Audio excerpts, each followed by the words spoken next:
საქართველოს მწერალთა სახლში პოეტ მადონა დვალის პოეტური კრებულის ცრემლების ფერწერა პრეზენტაცია გაიმართა. წიგნში წარმოდგენილია პოეტი ქალის სასიყვარულო ლირიკა ქართულ და რუსულ ენებზე, აგრეთვე ქართველ კლასიკოსთა ლექსების თარგმანები. ღონისძიებას პოეტები, მწერლები და სხვა კულტურის სფეროს წარმომადგენლები ესწრებოდნენ. დღეს არის ჩემი კრებულის ცრემლების ფერწერა პრეზენტაცია. ეს წიგნი შეიცავს ჩემს ლექსებს, ჩემს თარგმანებს, ქართულ კლასიკოსთა ლექსებს და ჩემეულ თარგმანებს და არის მოთხრობა მამის ფეხსაცმლებით გატკეპნილი ოცნება. ამას შეიცავს ეს კრებული და ეხლა მეორე პრეზენტაცია, ანუ ამ წიგნის არის დღეს ამ დარბაზში. ყველა ძალიან დიდი მადლობა მინდა უთხრა. მისასალმებელია, რომ ქალბატონ მადონას ლექსების კრებულის პრეზენტაცია მოეწყო დღეს მწერალთა კავშირში.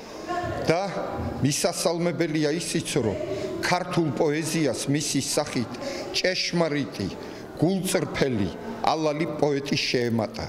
ქალბატონი მადონა არის აფხაზეთიდან და მისი ყოველი ლექსი ატარებს იმ ტკივილს, რომელიც აფხაზეთიდან გამოძევებულ ქართველობას გამოჰყვა. ეროვნულია, უაღრესად ეროვნულია მისი პოეზია და არ ყელყელაობს ის თავის პოეზიით და თავის ლექსით. არის თავმდაბალი ადამიანი და მისი ლექსიც საოცრად გავს მის ავტორს.